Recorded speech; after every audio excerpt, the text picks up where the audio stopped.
भाई जिस राजपूत का जमीर मर चुका हो, जिस राजपूत के अंदर अपने बाप का खून ना हो, वो वोट दे देगा भाई। वजूद आज भी गांव के अंदर है हमारा। अगर हम खड़े होंगे तो 36 बिरादरी हमारे साथ चलेगी। ये जो 1700 वोट थी, वे 35 वोट पर ना निकली। तो आप जब चुनाव खत्म हो जाएगा, जब रिजल्ट आ जाएंगे, दोबारा आप हमारे पास आना और कहना कि काना भाई ये बात कही थी, ये हुई नहीं। आप ही के मेरे बुजुर्ग, और पता मेरे बुजुर्ग अब क्या कह रहे हैं? मेरे बुजुर्ग ये कह रहे हैं, किसका आ रहा है टिकट? माँ जी उसका है, प्रदीप चौधरी का। बोला इलाज कर दो भाई साहब, कल हुआ टिकट। अगर कॉल डिटेल दिखाऊंगा, कम से कम 60 फोन है, मेरे बुजुर्गों के फोन है। भाजपा उन लोगों को छोड़ रही जिन लोगों ने साइकिलों पे प्रचार करा। भाजपा उन लोगों को छोड़ रही जिनकी 5 सीट पे एक आदमी बैठने वाला नहीं मिला था। कांग्रेस मत आया, उसे टिकट दे दिया। बसपा मत आया, उसे टिकट दे दिया। क्या उम्मीद कर रहे जो आदमी 20 साल किसी पार्टी में मलाई चाटने के बाद 5 साल विरोध नहीं कर सका या विपक्ष में नहीं बैठ सका, क्या वो भाजपा में रहने के बाद दोबारा कभी ऐसा मौका मिलेगा वो भाजपा में रहेगा? यही लोग रह जाएंगे। नमस्कार, आप देख रहे हैं के न्यूज़ और मेरा नाम है पुरुषोत्तम सैनी। आगामी लोकसभा चुनाव को लेकर भाजपा ने जिस प्रकार बीते दिन पूरे देश के अंदर भाजपा प्रत्याशियों की लिस्ट जारी करी है, मगर उसी के अंदर उत्तर प्रदेश की होस्ट सीट कही जाने वाली कैराना लोकसभा पर मौजूदा सांसद का टिकट होने पर कहीं ना कहीं समाज के लोगों में नाराज़गी है। और वो समाज मेरे साथ बातचीत करने के लिए मौजूद है, जिसमें मुख्य तौर से सैनी समाज, कश्यप समाज और ख़ास तौर से राजपूत समाज के लोगों ने एक प्रेस वार्ता करी। आखिरकार ये प्रेस वार्ता क्यों करी, इसके पीछे की वजह क्या है, बातचीत करूँगा आखिरकार पूरा मामला क्या है। क्या नाम है आपका? मेरा नाम काना राणा। राणा जी, तमाम दिनों से मैं भी देख रहा हूं और आप लोग तो लगातार एक ही समुदाय के पीछे जान पूछकर हाथ धोकर पड़े हुए हैं, चाहे वो मीरभोज प्रकरण रहा हो, चाहे अब लोकसभा टिकट को लेकर रहा हो। तो क्या ये नाराजगी चुनाव तक रहेगी या कुछ खत्म हो जाएगी बीच के अंदर? देखिए पत्रकार बंधु, चुनाव अब आया है, नाराजगी आपने अभी कहा है कि आप हाथ धो के पीछे पड़े हो। बिल्कुल। मैं आपको बता दूं कि अभी विधानसभा के चुनाव हो चुके हैं, 2.5 साल हो गए। हम 2.5 साल पहले इसी समाज के साथ तन मन धन से खड़े थे। इसी समाज के साथ जब इन्हें गंगों के अंदर हरा के भेज दिया ना इन्हीं के समाज के लोगों ने, किरण चौधरी जी को, नरोत्तम आते ही राजपूत बेल्ट खुलते ही बक्स से ऊपर तक अछाड़ मार रहे थे। लीड ऐसे कटती चली गई कि जितने भी उनके समर्थक थे ना, गोडोबा हाथ लगावे थे, कभी धरती पर हाथ लगावे थे। ये वही राजपूत समाज है, ये वही राजपूत समाज है जिसने नगुड़ के अंदर आदरणीय मुकेश चौधरी जी को अपने 2 समाज के आदमी लड़ रहे थे, रणधीर सिंह चौहान लड़ रहे थे साबे माजरे के, और देवेंद्र जी लड़ रहे थे। उनके लड़ने के बावजूद एक मुश्त वोट उनके परिवार की वोट उन पर गई होगी, राजपूत समाज की वोट नहीं गई। हमने मुकेश चौधरी को दी। हम किसी के पीछे हाथ धोखा नहीं पड़े। और जिनके पीछे आप हाथ धोखा पड़ने की बात कर रहे, पता करो कि पिछली बार जब ये लोकसभा का चुनाव लड़े थे, ये राजपूत समाज ने किसे वोट दिया था और कहाँ वोट दिया था। अगर वोट लेने के बाद, इस लोकतंत्र में राजा बनने के बाद एक समाज की बात करेगा तो भाई फिर एक समाज से ही वोट लेगा। हमारे से कोई उम्मीद नहीं करेगा कि कोई राजपूत समाज, मतलब हमें ये कहेंगे कि मुगलों का बेटी दे दी।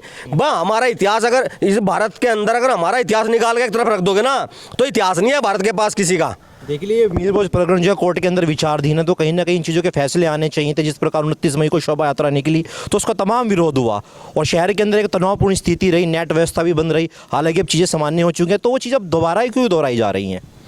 देखिए अच्छा एक बात बताइए, आप करने का फल तो मिलता है, ये तो कर्म है। जैसा कोई कर्म करेगा ऐसा फल भोगेगा।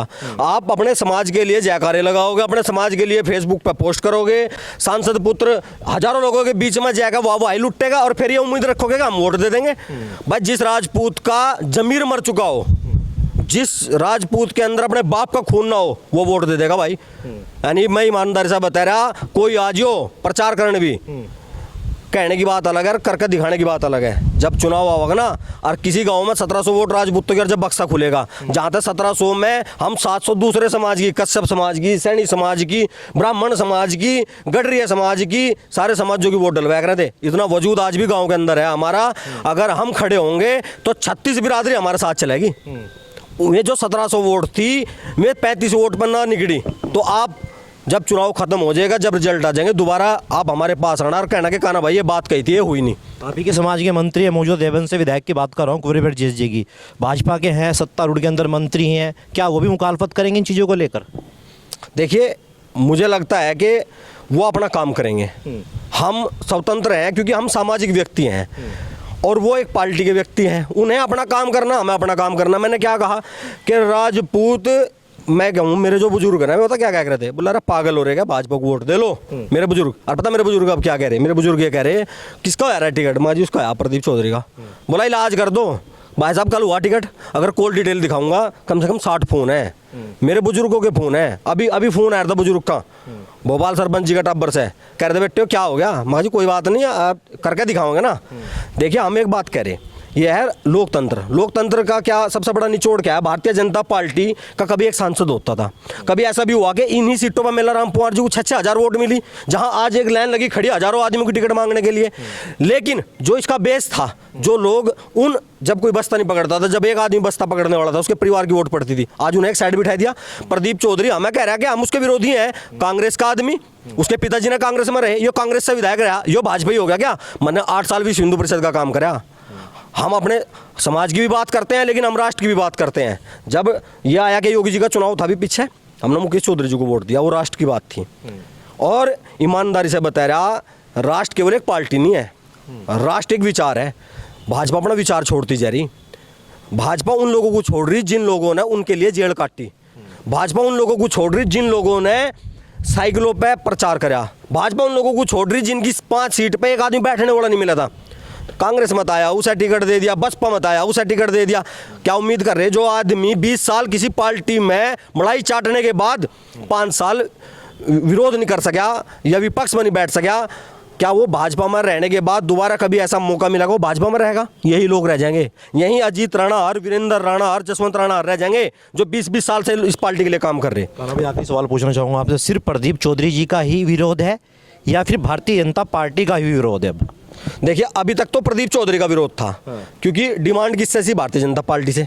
अब उन्होंने सोचा भाई तो कश्यप भाई कहाँ जाएंगे तमें वोट देंगे, राजपूत कहाँ जाएंगे तमें वोट देंगे, सैनी कहाँ जाएंगे तमें वोट देंगे, तो विरोध अब पार्टी का भी है। टिकट दे दिया, लेकिन एक बात लिख कर दे रहा, अब भी मौका है पार्टी के पास। अभी सहारनपुर का टिकट रोक रखा, ऐसे इस टिकट को बदल लो, वरना खाली कराने की बात नहीं कर रहा। मैं आपको एक चीज़ बता दूं, आपके इस पे चैनल पे पूरे पश्चिम में 11 का मेरे पास आंकड़ा है, सहारनपुर पे 1,90,000 राजपूत है, कराना पे लगभग 1 लाख है, मुजफ्फरनगर पे 1,75,000 है, बागपत में हम सिर्फ बागपत एक ऐसी सीट है जहाँ हम 1 लाख से कम है, गाजियाबाद में 2 लाख है, मेरठ में 60,000 है, हापुड़ में 1.5 लाख है, बिजनौर में 50,000 है, मुरादाबाद में 60,000 है। अगर गिनवाऊंगा तो ये मान लो पश्चिम में गिनवा रहा, जब आप पूर्वांचल में जाओगे तो ऐसी ऐसी सीट है जहाँ 4-4 लाख राजपूत है। ऐसा ना हो कि माथा पकड़ कर बैठना पड़ा एक सीट की वजह से। इसलिए अपना माथे में जो दिमाग है से सही करके जिन लोगों ने टिकट कराए हैं अपना एक बार दोबारा विचार कर लें। यहाँ सुरेश कश्यप जी हैं, भारतीय जनता पार्टी में मजबूत नेता हैं, आप उन्हें टिकट दीजिए। ईमानदारी से कह रहा, आपके चैनल पर बोल रहा, 2.5 लाख से जीतेंगे। चलिए बहुत